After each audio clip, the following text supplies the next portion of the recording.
Mas Dwi, tahukah sudah berapa karakter yang dimainkan sejak 2007? Sorry Yes, gue gak tahu Yes. Per tahun ini 101. 101. Kok bisa di film pertama langsung jatuh cinta dan ini nih yang mau gue lakukan? Iya, prosesnya panjang sih Yes. Dwi Sasono nih nakal tapi nurut. Ya, Nggak rebellious terhadap orang tua berarti? enggak. Asal muasalnya tertarik ke bisnis itu dapat uang sendiri dari waktu itu, ingat gue masih SMP kelas 1.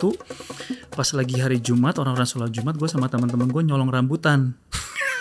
Oke, ambisinya berhenti di mana? Saat gue masuk ke dalam. Ketika dijemput terus mau masuk mobil, Mas Dwi keluar dari mobil lagi, masuk ke dalam rumah, melihat istri sedang menangis. Iya. Sebutkan apa yang Mas Dwi bilang? Ada ketinggalan Apa itu? rokok.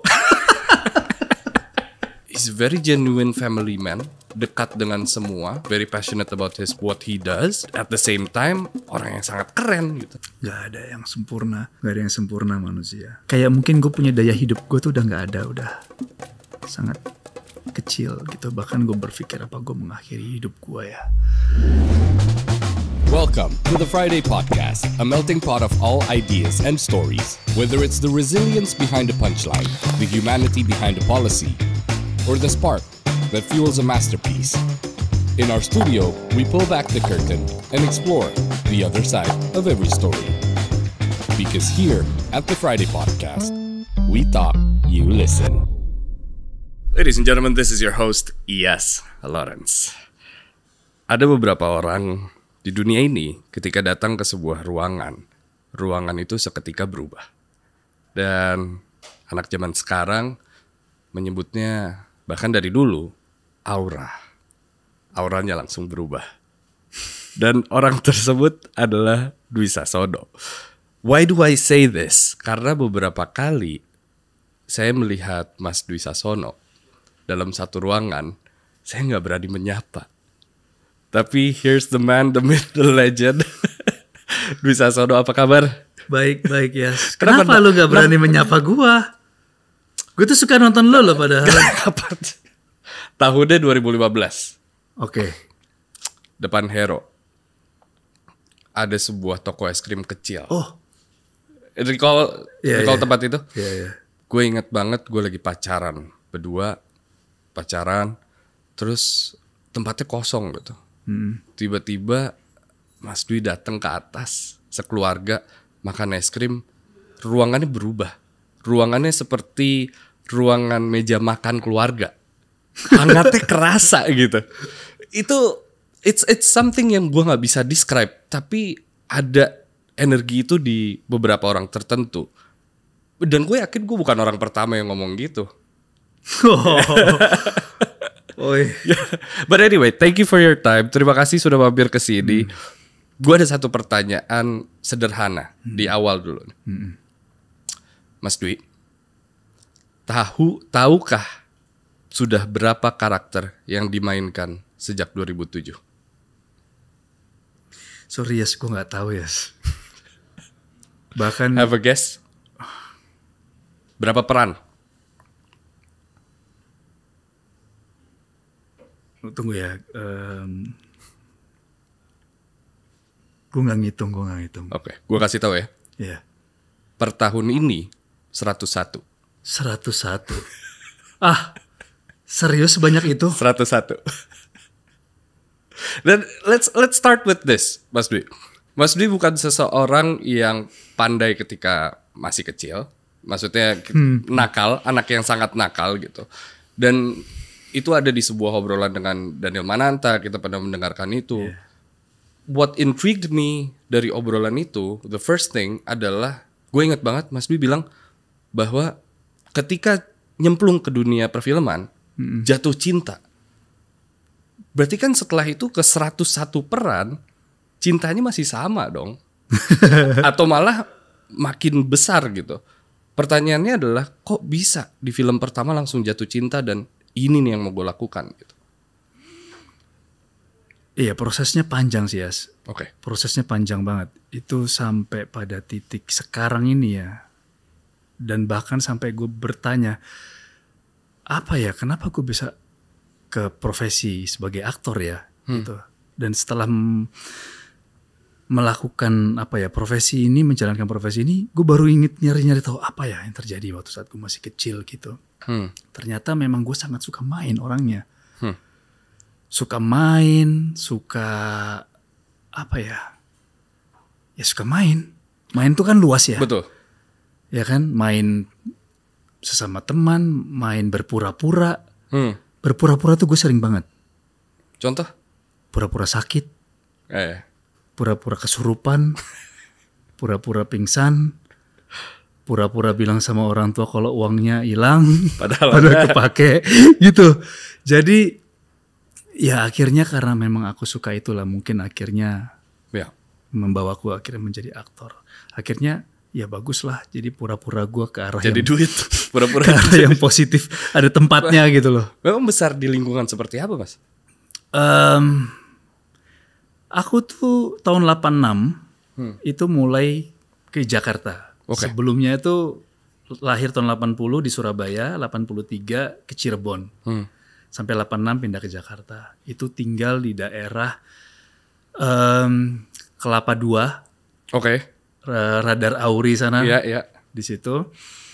Itu masih kalau orang bilang tempat jin buang anak di situ karena daerahnya tuh aku ingat banget itu masih jalan belum aspal gitu, masih ada andong gitu kan. Aku besar di sana sampai tahun 2004 baru pindah. Jadi lingkungannya tuh ya memang itu daerah perumahan BTN, tapi sekaligus juga deket juga ke kampung juga. Jadi berteman sama siapa aja di situ. Nakal lah mulai di situ tuh. Ya, di situ udah mulai gitu. Jadi ya kenakalan yang macem-macem lah aku sudah lalui gitu. Kuliah bareng ibu? Ya. Coba bisa tahu. Itu tapi normal dong, saya anggap aneh itu. Iya. Aneh kan? Iya, karena aku nggak terlalu suka sekolah. Gitu. Mudah dipahami sih. Iya. Sekolah memang bukan tempat yang menyenangkan untuk banyak orang. Sekolah itu nggak tahu kenapa hanya pelajaran tertentu yang aku suka. Aku suka kesenian, sama olahraga. Sama bahasa Indonesia aku suka. Akuntansi, matematika, fisika, sama sejarah aku suka. Gitu. Itu aku, aduh gila. Gitu. Udah. Habis itu lulus SMA, sempet memang aku nganggur dulu tuh. Hampir setahun, terus akhirnya kuliah barengan sama ibu. Juga memang waktu itu mau kuliah juga gitu. Ya udah kita ngambil di universitas terbuka. Jadi kuliah bareng teman-temannya seumuran-umuran yang memang jauh di atas gua gitu kan. Mungkin mereka ya kerja juga gitu kan. Itu ngambil apa aja, Mas? Bukan 1-2 hal kan kalau seingat saya? Iya, jadi aku tuh banyak sempat ngambil di Garuda juga. Ngambil basic cargo, dangerous good. Terus aku ambil IATA juga, International Air Transport Association. Terus aku sempat ngambil IT juga gitu. Aku sempat juga ambil PPJK juga di pajak. Karena memang saat itu diarahkan sama orang tua untuk ke kargo. Karena nggak tahu gue maunya kemana. Ngirim-ngirim barang aja. Karena kakakku menikah sama salah satu orang yang memang punya perusahaan kargo. Udah Dwi mendingan sekolahin ini aja biar nanti kerja sama saya om tante gitu kan gitu. Udah sempet ya aku kuliah itu di universitas terbuka, ambil ekonomi, manajemen, lulus terus lanjut juga ke S2. Oh lanjut ya, sempet ya? Iya, itu orang tua yang nyuruh semua ngambil kesini gitu. Aku tadinya lulus SMA tuh pengen masuknya IKJ. Nah baru saya mau nanya, kenapa nggak isi IKJ ITB? Tadinya udah pengen masuk IKJ. Mahat atau? Enggak, pokoknya pengen masuk aja IKJ karena aku suka seni. Betul. Gitu dan kan? Setahu saya tongkrongan Mas Dwi juga anak-anak IKJ bukan? Enggak. Oh enggak ya? Enggak. Tongkrongan saya lapangan anak basket. Gitu. Iya. Gitu. Ini ada sebuah fase unik menurut saya ketika saya riset. Ada fase di mana sudah menemukan cintanya terhadap seni, menggambar pada saat itu, dan musik, tetapi malah kerja kantoran. Itu kenapa harus ada fase itu? Apakah keterpaksaan juga atau? Musik ngeband. Betul. SMA dulu sempat ngeband, saya megang drum gitu. Ya zamannya dulu Nirvana, terus Pearl Jam gitu-gitu kan. Jadi lagu-lagunya lebih ke sana. Ya udah punya impian pengen punya band yang terkenal nanti. Tapi terus bubar gitu kan. Terus gambar, sempat juga pengen bikin komik. Bahkan aku sempat juga belajar desain sendiri dan sempat zaman-zamannya awal-awal surfing dulu tahun 98 97 kita pengen punya clothing gitu kan. Pasti. Bikin desain sendiri. Gitu, karena suka main di Pelabuhan Ratu Pantai Selatan, namanya kasih nama South Bay. Wih, keren nggak? Sama siapa, Mas? Sama temanku berdua. Gitu. Wah, cari tukang sablon, bikin labelnya, ya jadi tahu gitu. Nah, sempat akhirnya ada ketertarikan ke bisnis. Asal muasalnya ketertarikan ke bisnis itu dapat uang sendiri dari waktu itu, ingat gue masih SMP kelas 1. Pas lagi hari Jumat, orang-orang sholat Jumat, gue sama teman-teman gue nyolong rambutan. Gitu. Dapatlah 1 karung. Kita iket-iketin, kita jualin. Buka meja depan rumah gue, ya kan. Jualan gak laku lah sampai maghrib, gak ada yang beli. Mungkin karena gak berkah. Gak berkah ya, karena nyuri. Akhirnya kita jual ke ibu-ibu yang di perempatan tuh ada emang jual buah. Dibayarin sama dia 600 perak. Semuanya sih bayarin 600 perak deh, ya udah gak apa-apa gitu. Wah, di situ udah mulai tuh kayak... Udah akhirnya ya karena apa ya, aku punya temen, terus apalagi ya kita sama-sama gitu. Karena waktu itu sudah suka main ke Pelabuhan Ratu kan sama teman-teman surfing. Terus akhirnya kita kok cinta banget sama tempat ini ya. Terus kita bikin semacam outbound kan. Terus teman-teman kakak gue gitu kan. Terus ya saat gue kuliah di Universitas Terbuka, ketemu teman-teman, ada yang kerja di Astra. Wah, coba bikinlah konsep dan sebagainya. Nih kalau mau outbound. Bener tuh beberapa jadi itu. Jadi gue bisa cari duit tanpa pakai modal. Terus konveksi. Terus sempat juga gue bikin merchandise buat salah satu ada bank gitulah. Ini tahun berarti? Itu tahun 2000-an udah mulai. Tahun 2002, 2003 gitu. Terus salah satu bank itu pitching bikin merchandise outing sesuatu gitu ya.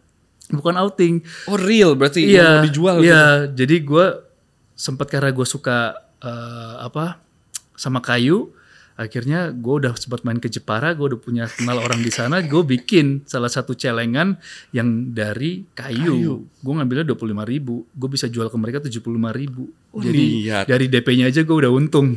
Gokil. Terus ya udahlah. Ya sampai pada akhirnya gue menikah juga sempat juga punya usaha waktu itu sama istri gue. Kita punya jewelry workshop 6 tahun gitu. Ya sampai akhirnya memang nggak mudah untuk melakukan itu gitu. Emang karena kan itu sambil gue juga syuting kan. Tapi emang nggak bisa. Kita nggak bisa menyerahkan ke orang lain. Bener-bener kita harus turun di situ gitu. Fase kerja full ininya? Kerja kantorannya? Nah, kantoran itu gue kerja waktu saat itu gue kerja di perusahaan Jepang. Lu tahu kalau ke Cengkareng ada gudang Sawarna? Betul, iya yang di kiri. Gue kerja di situ. Di Cengkareng? Iya. Gue kerja di perusahaan Jepang, kargo, bagian export customer service, bro. Customer service? Iya. Gue ngisut dokumen booking airline. Kerja dari jam 8 pagi udah harus sampai, berangkat dari rumah tuh di Pondok Duta itu rumah gue, Rauri berangkat 5:30, jemputannya di UKI. Gila. Karena kalau gue ngitung-ngitung misalnya saat itu gue dipinjemin mobil, ada mobil bokap bisa gue pakai gitu. Coba hitung kata bokap gitu kan, gajimu berapa gitu kan? Berapa mas? Gaji gue 960 sekian ribu 1 bulan. Wah nggak bisa nih, bensin berapa, tolnya berapa, ya udah kamu belajar. Sorry, gue mau rapihin timeline. Ini sebelum syuting berarti kan? Sebelum. Ini sebelum Cimaja, sebelum atau setelah? Udah. Setelah Cimaja, setelah main di Pelabuhan Ratu, udah surfing. Nah ini sebelum gue masuk ke entertainment. Oke, berarti pertanyaannya ketika menemukan sesuatu yang bisa menghasilkan dan bikin bahagia, yaitu bersama teman-teman yang outbound tadi bikin konveksi dan lain-lain, kenapa ke Cengkareng gitu? Karena tadi itu, karena kan gue diarahinnya masuk ke kargo. Oh itu nggak bisa ada pembuktian bahwa gue udah menghasilkan nih? Nggak bisa. Orang tua itu gue pengen lu ngerasain hidup, ngerasain lu kerja, lu jadi bawahan. Paham, oke. Lu ngerasain harus, ya lu nggak bisa jadi bos ya sendiri usaha dan begitu. Lu harus Dari bawah. Walaupun gue juga ngerasain itu kan juga gue nggak minta uang sama bokap kan. Paham. Gitu. Berarti Dwi Sasono nih nakal tapi nurut. Ya. Nggak rebellious terhadap orang tua berarti? Enggak. Oke. Enggak. Oke. Itu nggak bertahan lama kan 9 to 5-nya kalau nggak salah? Ya, kan percobaan itu 6 bulan. 6 bulan. 3 bulan saya kena gejala tipes. Oh ya? Iya. Terus istirahat, masuk lagi, kena lagi sampai 3 kali bro. Sampai dokternya bilang, Bu anak ibu ini stres. Karena ya gue dalam stres yang tinggi yang kayak bukan dunia gue gitu. Gila, pembuktiannya harus sakit loh. Ya udah setelah itu ya udah terserah kamu deh gitu. Oke, lega tuh. Pasti kasih tahu Ya, terserah kamu deh gitu. Begitu terserah kan nggak tahu juga mau kemana kan gitu. Pada akhirnya ya ada temen nyokap yang dari dulu tuh gue ingat selalu ngelihat gue tuh kayak kan nama nyokap gue kan Dira kan. Dir anak lu tuh cakep loh gitu. Sini gue orbitin jadi model. Jadi syuting apa gitu. Gue nggak mau gue. Lu nggak mau? Gue nggak mau karena nggak tahu ya gue nggak kayak ngelihatnya kayak bukan dunia gue gitu. Oke. Nah pertama kali gue mau karena pas lagi saat gue lagi nyari itu dia bilang, lu masih surfing nggak? Kata teman nyokap gue ini. Masih. Ini ada salah satu FTV nih nyari cowoknya tapi yang bisa main surfing. Gue Gas. ambil karena Surfing. peran itu. Tunggu. Mendadak Dangdut nggak ada surfing ya? Sebelum Mendadak Dangdut. Jadi ada FTV Virgin the Series waktu itu kalau lo tahu. Oke. Dulu kan ada film layar lebar judulnya Virgin. Virgin. Produksinya Cinemark dulu. Ya. Habis itu ada dibikin seriesnya. Berarti peran pertama tuh bukan Mendadak Dangdut berarti? Bukan. Itu syuting pertama saya itu. Oke, berarti memutuskan FTV untuk itu. si Virgin the Series karena surfing. Jatuh cinta pada saat itu terhadap. Nah saat pertama kali itu saya syuting itu kok seneng.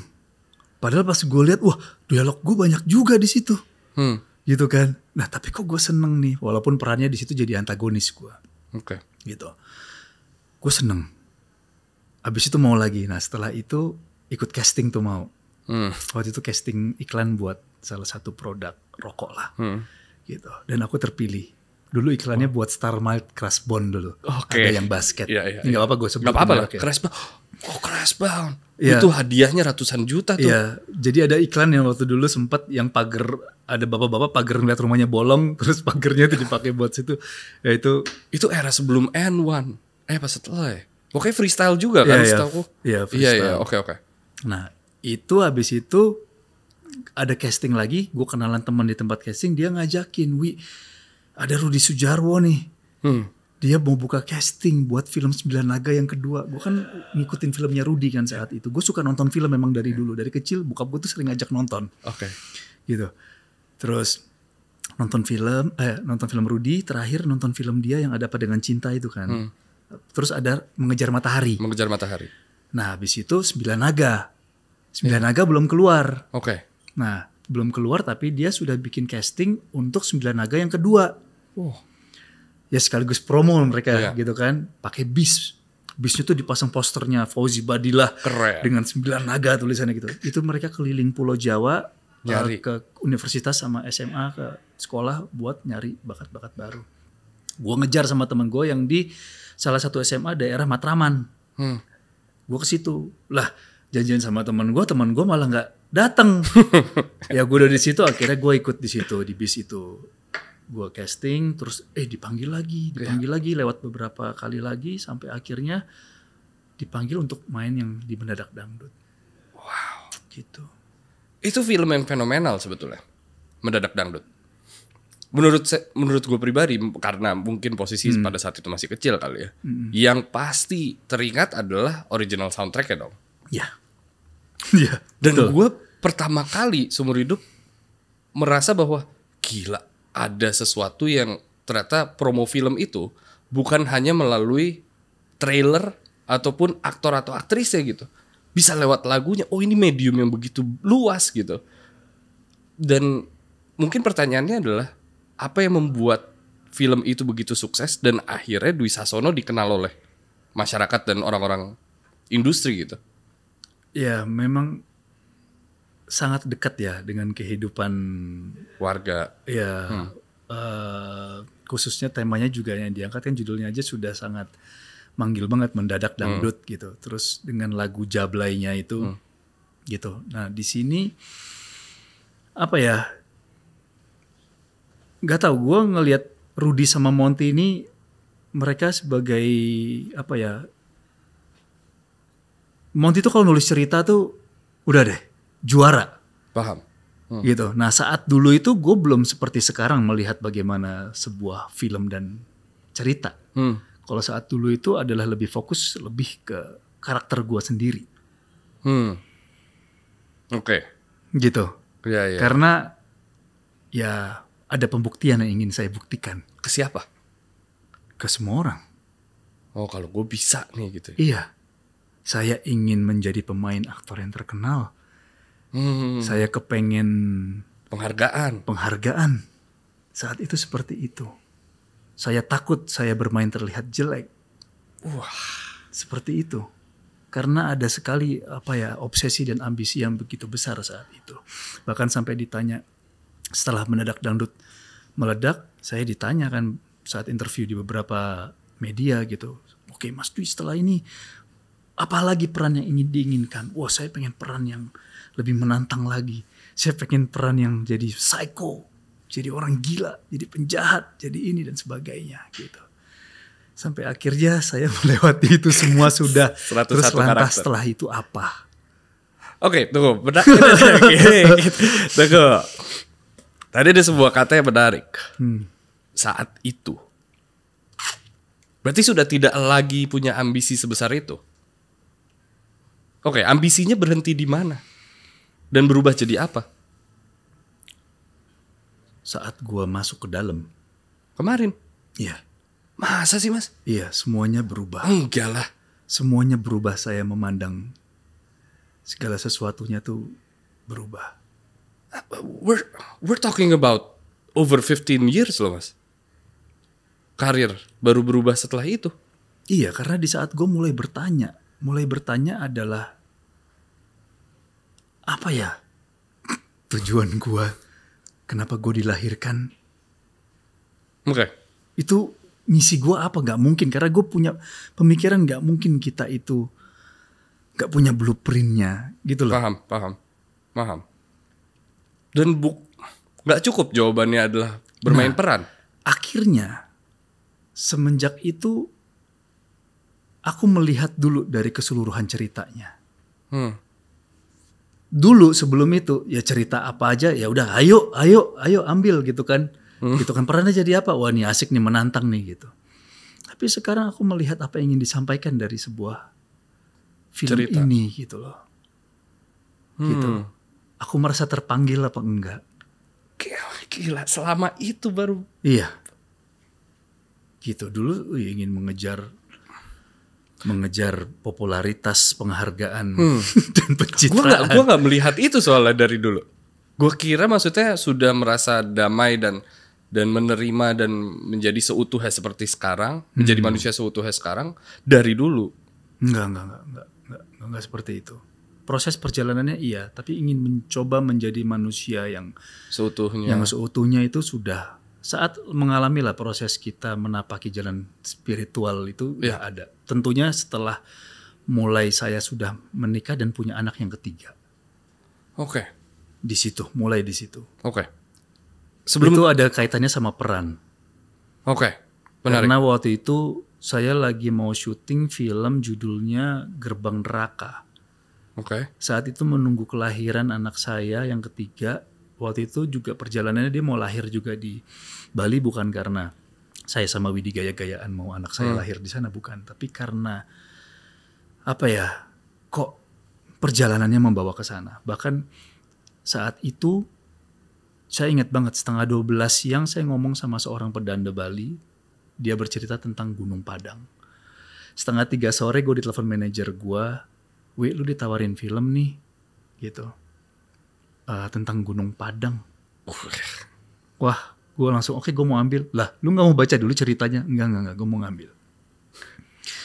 Gue langsung ngambil loh. Biasanya gue baca dulu. Gitu.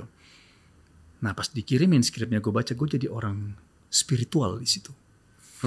Gitu. Nah akhirnya gue riset kan. Gue riset tentang Gunung Padang yang ada semua tentang sejarah, sains dan sebagainya gitu. Tapi mencari bagaimana tentang sejarahnya, sisi spiritualnya tuh agak sulit.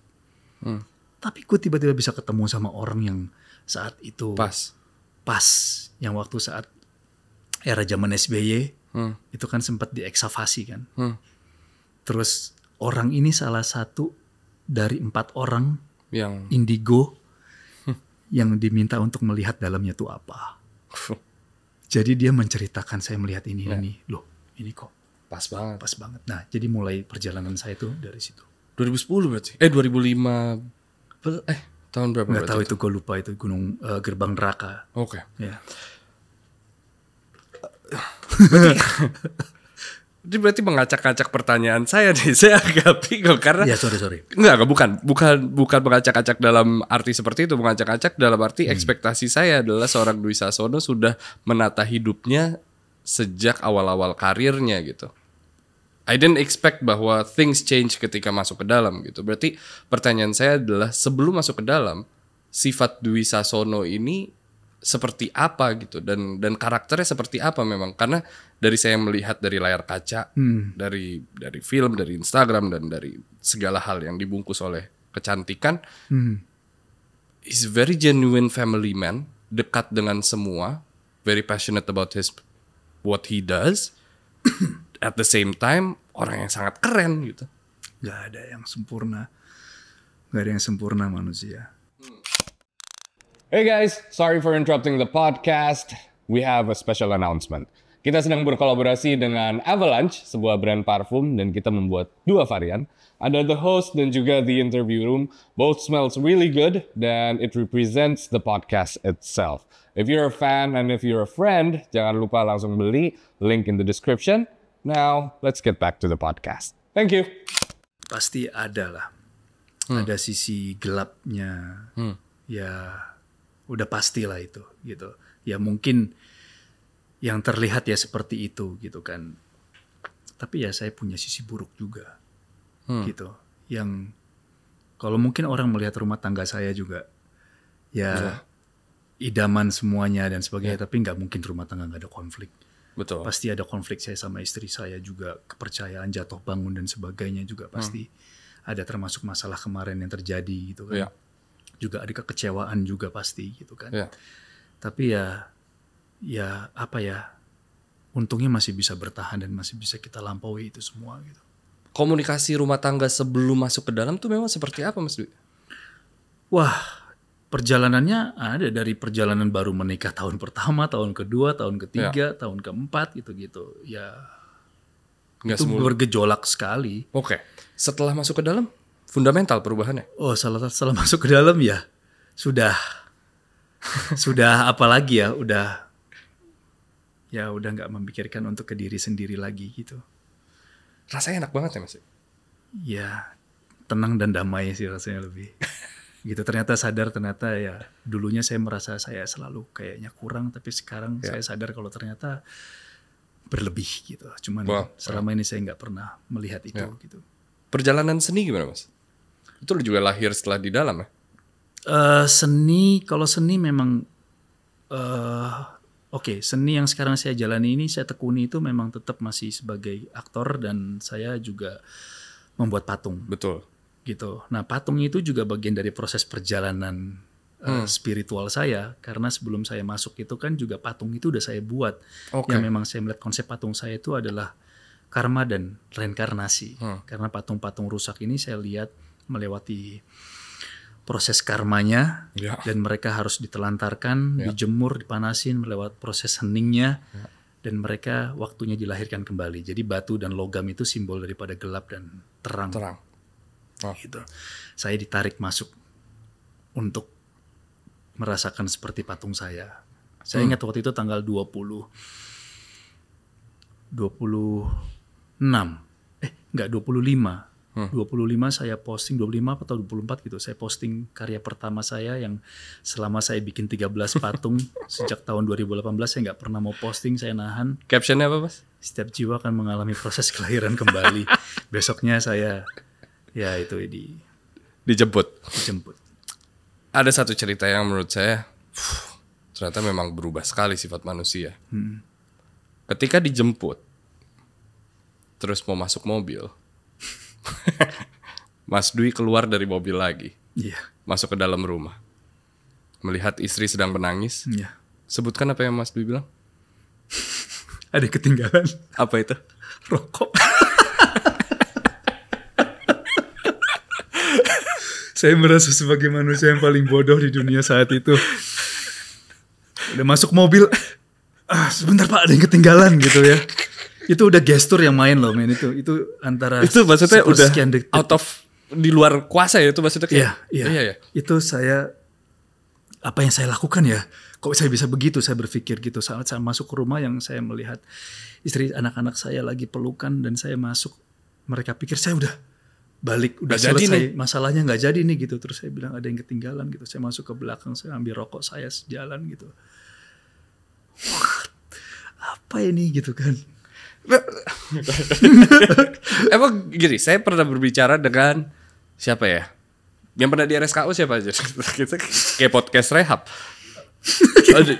Dito, Ardito, Oh iya. Elo salah satunya yang berubah. Iya.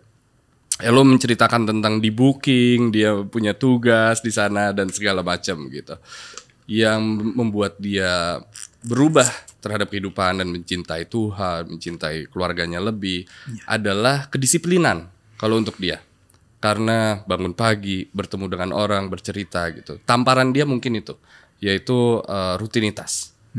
Tamparan untuk Mas Dwi apa memang ketika di dalam yang akhirnya membuat lo untuk merubah jadi orang yang lebih baik gitu? Tamparan gue tuh sebetulnya bukan saat di RSKO. Oke. Tapi tamparan gue tuh saat gue lagi di dalam, sebelum masuk ke situ. BAP. Iya kan gue sempet ada 2 minggu. Oke. 2 minggu gue di Polres. Kok lama banget? Iya. Waktu itu kan lagi COVID. Oh, isolasi. Ya saat itu lagi di situ dan habis itu kan sempet gue ada di preskon kan. Betul. Wah itu rasanya itulah kayak mungkin gue punya daya hidup gue tuh udah nggak ada, udah sangat kecil gitu. Bahkan gue berpikir apa gue mengakhiri hidup gue ya, seperti itu. Wah, saya coba menggambarkan berarti untuk seseorang yang mencoba untuk membuat karirnya yang sebegitu indah, pencitraannya sebegitu tinggi, berarti di otak Mas Dwi adalah yang gue bangun mati detik ini, gitu ya? Karena saya berpikir saat itu adalah karir yang sudah saya bangun. Terus apalagi ya, pencitraan, semuanya hancur nih. Paham? Itu Oke. kekhawatiran saya kan, Iya ya. kepercayaan keluarga saya, istri saya. Iya. Yang terus terang istri gue tuh nggak tahu selama itu tuh gue tuh Oh ya? menggunakan itu ya. Jadi habis gitu.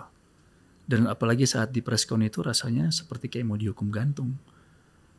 Semuanya tuh serba slow motion saat itu. Saat saya jalan itu turun tangga dan sebagainya gitu. Setelah itu terjadi, kok bebannya hilang. Oh keren. Karena nggak ada lagi yang saya Harus sembunyikan. Iya ya. Karena ya inilah saya gitu kan. Nah semenjak itu saya mulai minta kertas sama pulpen. Aku mulai gambar dan aku nulis gitu. Dan sudah aku mau menjalani ini semua gitu. Dan di situ mulai banyak flashback apa saja dan mulai saya tulis. Aku menulis di situ beberapa quotes yang aku alami dan itu terjadi terus sampai sekarang. Judulnya itu saat itu adalah pesan dari dalam itu. Dari dalam itu adalah maksudnya saya waktu di dalam. Itu. Oh, berarti sekarang membagi waktu bukan hanya waktu dalam literal gitu, tapi membagi perasaan antara profesionalisme dan keluarga itu sudah tersusun rapi, sudah tahu caranya betul gitu. Iya. Gimana Mas berarti? Maksudnya kan saya nggak mau masuk gitu, harus merasakan itu. Iya. Jadi ya gimana ya? Ini bukan sebuah bukan sebuah hukuman. Nggak ada yang menghukum saya gitu. Bahkan saya berpikir Tuhan pun juga nggak menghukum saya ya. Ini adalah konsekuensi dari perbuatan saya atas dasar pilihan saya kan. Ya. Bener nggak? Ya. Ya kan? Sebab Gitu. akibat. Sebab akibat itu yang jelas gitu. Ya. Nah tapi dampak orang-orang di sekitar saya Ya. atas perbuatan saya yang dialami istri saya, anak-anak saya, orang tua saya gitu kan. Nah itu juga bagian proses yang harus dilalui gitu. Ya jadi setelah saya melihat juga di dalam juga beberapa teman-teman saya mengalami hal yang sama juga. Ya. Masalahnya sama kan? Tapi kok tanggapannya beda-beda ya? Ya. Reaksinya maksudnya berbeda-beda. Oke. Gitu. Jadi ya semenjak saat itu saya berpikir kalau memang ya udah, jadi bukan mengukur dari sebagaimana beratnya sebuah masalah, tapi tanggapan kita terhadap masalah. Jadi saya mulai berpikir kalau setelah itu saya coba mau menangkap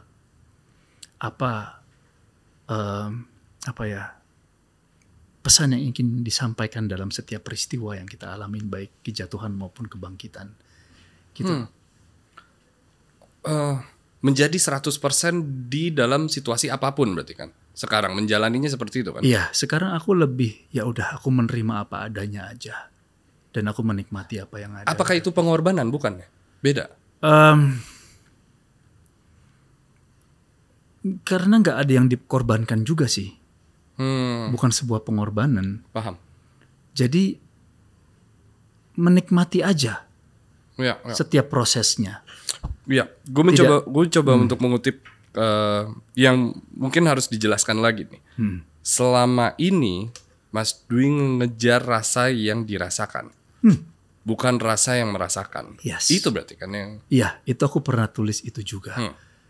Jadi aku bisa memilah rasa antara rasa yang dirasa sama rasa yang merasa. Ternyata aku sadar, ternyata dulu aku lebih mengejar rasa yang dirasa. Rasa luaran. Ya. Rasa eksternal. Iya, rasa senang, rasa terkait dengan indera ini. Gitu. Dan rasa yang merasa itu ya rasa aku, rasa paham, rasa yang merasa gitu. Jadi kalau kita bisa memilah rasa dengan benar, maka kita bisa merasa dengan benar gitu. Pemikiran itu dan merasakan hal tersebut, apakah membuat Mas Dwi menjadi ayah dan suami yang jauh lebih baik? Aku sampai saat ini deket ini sih merasa jauh lebih baik atau gimana ya, jelas aku merasa aku jauh lebih baik dari dulu. Gitu. Aku ingin memberikan yang terbaik untuk keluarga, untuk orang-orang di sekitarku. Itu sih yang lebih tepatnya. Ya. Aku ingin memberikan yang terbaik. Yang terbaik itu dalam arti apa juga. Jadi antara aku memulai yang penting itu ada dari diri sendiriku dulu. Paham. Karena nggak baik juga kalau aku lebih banyak mikirin orang lain tanpa aku memikirkan diriku sendiri. Bikin diriku sendiri itu bukan berarti aku egois. Ya, bukan. Iya, paham. Tapi kalau kita tidak menikmatinya, akan sulit untuk kita memberikan kenikmatan itu untuk orang lain, gitu kan maksudnya? Betul. Iya. Itu dimulai aku saat inget banget soal tadi rokok ketinggalan itu. Iya. Itu titik mulaiku adalah saat aku menyadari dan aku menghitung mundur. Sudah berapa lama ya aku merokok? Karena kataku kan juga dengan kasus yang sama, aku harus menghisap juga kan. Ya. Ternyata setengah umurku lebih. Nah di situ kan saat gue nggak pegang HP ya, gue cuma diem aja gitu kan. Di situ aku mulai sadar, wow ternyata selama itu aku nggak pernah berterima kasih sama tubuh gue. Sementara tubuh gue ini adalah kendaraan gue untuk menjalani kehidupan gue di bumi kan gitu. Betul. Jadi gue sadari ya tubuh gue ini adalah kuil suci gue. Berhenti pada saat itu? Iya.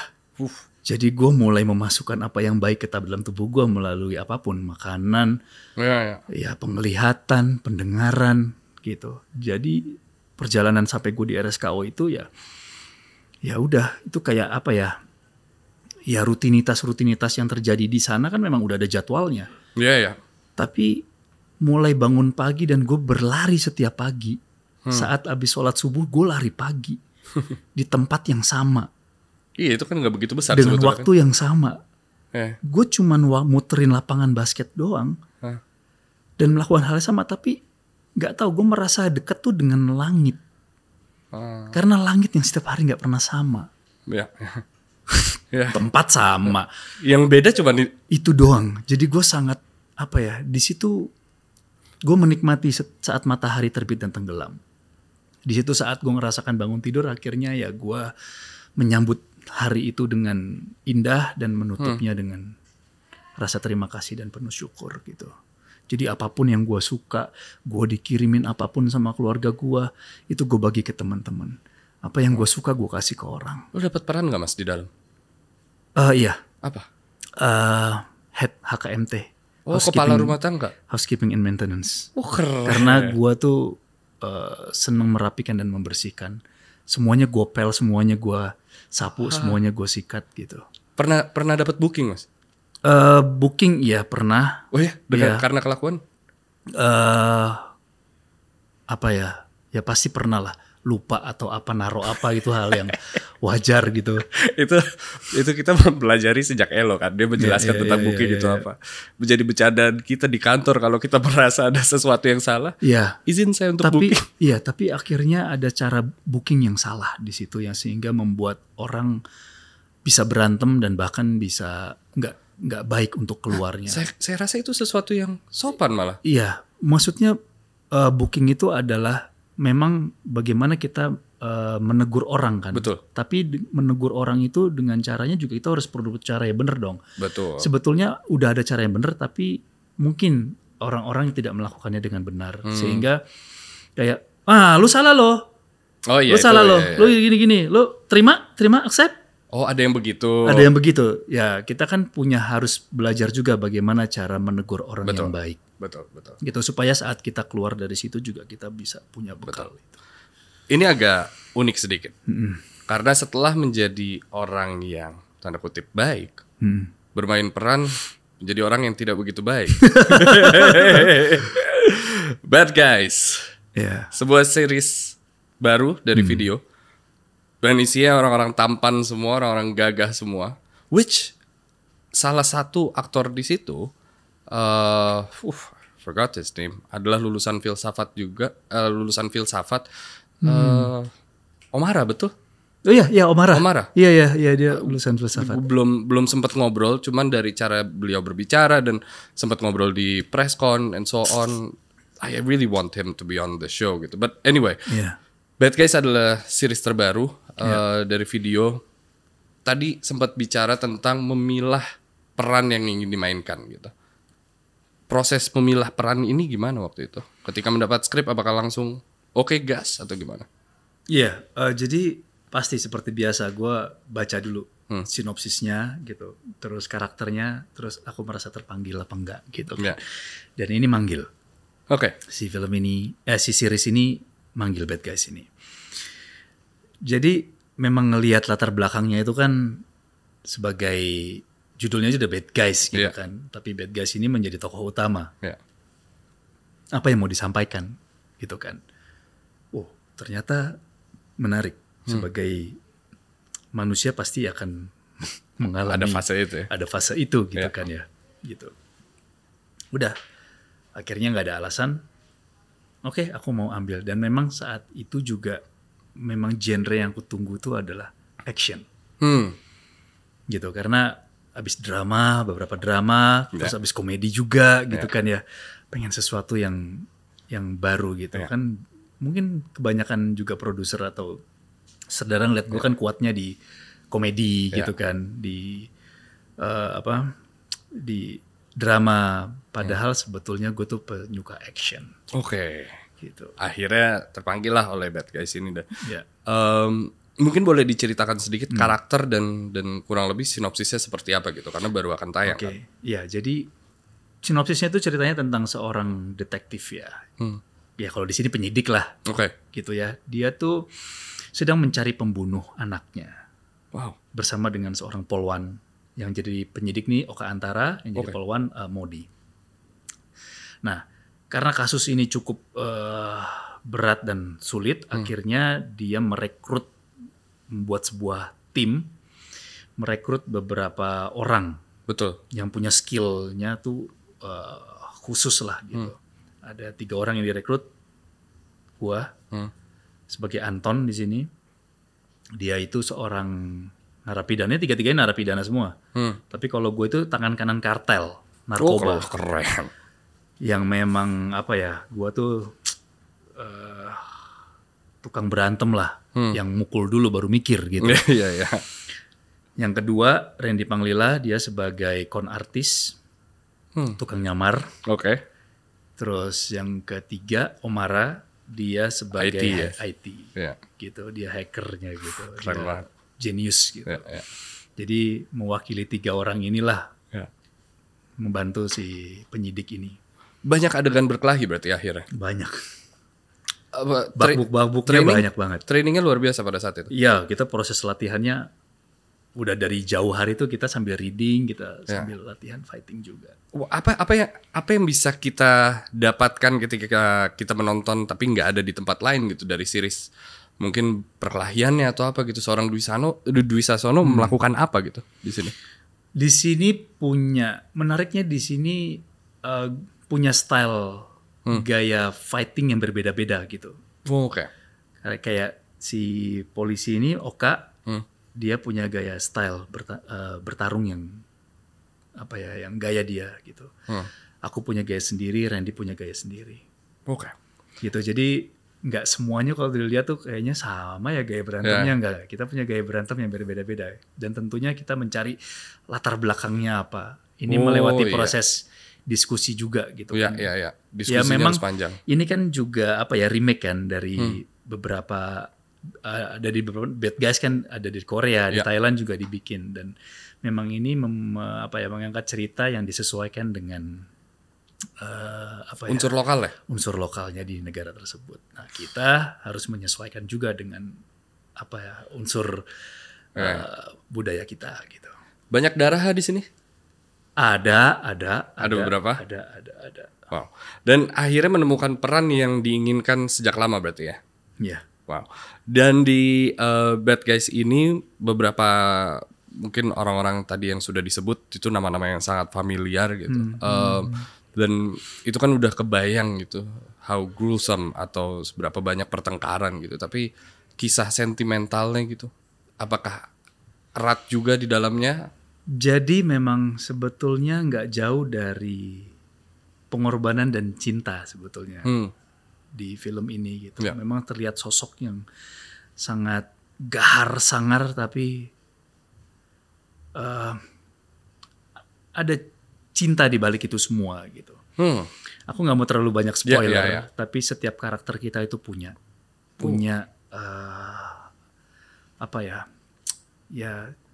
ada pengorbanan karena cinta itu yang kita perjuangkan gitu. Teman-teman jangan lupa kalau gitu nonton video original series. Tanggal 21 kemarin sudah tayang.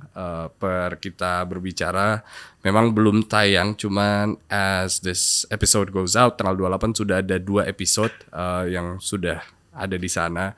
Judulnya Bad Guys. 2 episode ini mungkin bisa diceritakan sedikit seperti apa untuk mereka yang menonton episode ketiga di minggu depan. Gimana, Mas? Oke, di episode 1-2-nya. Oke, ya. Oke, kalau episode 1-2 itu ya lebih ke perkenalan karakter ya. Oke. Gitu kan, dari si Jaka nih, si penyidik ini, terus bagaimana proses perjalanannya, terus perkenalan karakternya ya Anton, Haidar dan Elias gitu. Bagaimana sebelumnya mereka di penjara seperti apa, terus interview sama Jaka seperti apa gitu kan, perjalanannya seperti satu-satu gitu ya. Ya, bagaimana nanti mereka bisa keluar dari situ. Itu yang sangat menarik. Perang-perangnya mungkin di episode 2 mulai. Enggak, di 1 itu udah langsung. Oh, udah langsung. Ya, udah. Enggak ditahan-tahan video nih. Luar biasa. Mas Dwi, saya punya satu pertanyaan terakhir. Ya.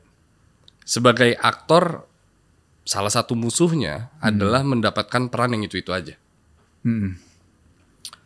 Tom Cruise dengan melompat dari pesawat misalnya gitu. Tapi Dwi Sasono tuh pandai untuk tidak hanya mendapatkan satu karakter gitu. Ada sebuah terminologi yang ditulis oleh Ihsan, apa ya San? Typecasting gitu. Bagaimana caranya seorang Dwi Sasono bisa tidak stuck dalam karakter itu aja? How do you do it? Oh iya. Ya, memang di umur gue sekarang ini itu yang banyak datang tawaran itu adalah peran sebagai bapak. Iya. Contohnya itu deh. Satu, peran sebagai bapak. Nah, bagaimana aku bisa menjadi bapak yang nggak sama lagi sama bapak yang itu? Iya. Gitu kan. Nah, itu kadang-kadang dapat skrip yang cuman ditulisnya adalah bapaknya nama pemeran utamanya. Pernah itu ada yang nggak ada namanya bapaknya siapa. Karena yang pertama saya lihat adalah namanya siapa. Oh, dari nama? Nama kan juga ngaruh. Kenapa Betul. penulis nama itu kan biasanya kan nama ada artinya. Iya. Gitu. Yang kedua adalah latar belakangnya apa, itu yang perlu aku tahu juga. Sehingga bisa tahu bagaimana perilaku dia sehari-hari, gaya bicaranya dia. Terus tanggung jawab apa yang harus dia emban sehingga dia seperti sekarang, melewati apa kehidupan yang dia lewati. Jadi kalau jadi beberapa filmku yang jadi bapak tuh ya Masih beda-beda terasanya gitu ya. ya karena yang pasti saya yakin kok gak ada orang yang sama. Gitu, walaupun itu seorang bapak atau itu seorang anak gak ada. Ya. Itu yang punya karakter yang sama gak mungkin ada, pasti berbeda-beda. Nah itu yang saya cari, apa permasalahan dalam hidupnya ya, yang sudah dia lalui hingga sampai sekarang. Wow. Gitu. Ya mungkin karena saya senang memperhatikan orang. Ya. Aku senang banget dari dulu tuh melihat orang, memperhatikan orang gitu. Gitu. Dan mungkin itu kali ya untuk menjawab pertanyaan saya di awal tadi. Kenapa seorang Dwi Sasono memiliki aura yang begitu kuat? Karena ya sering berbicara dengan orang lain, sering berbaur, dan that makes you very down to earth and very humble. Mas Dwi, terima kasih banyak atas waktunya. Terima kasih banyak. Ada lagi yang ingin disampaikan? Nggak ada, Yas, terima kasih. Terima kasih banyak kalau gitu. Saya Yas Lawrence. Dan saya Dwi Sasono. I'll see you guys next week. Bye-bye. Hey guys, quick announcement. Seperti biasa, selama bulan puasa, kita tidak akan menayangkan podcast baru di The Friday Podcast. But sure, we'll still give you some exciting content. In fact, every day di Instagram kita, di TikTok kita, di YouTube Shorts kita. So have a look here and there. Go and follow us at Makna Talks. I'll see you guys next month. Selamat menunaikan ibadah puasa. Bye-bye.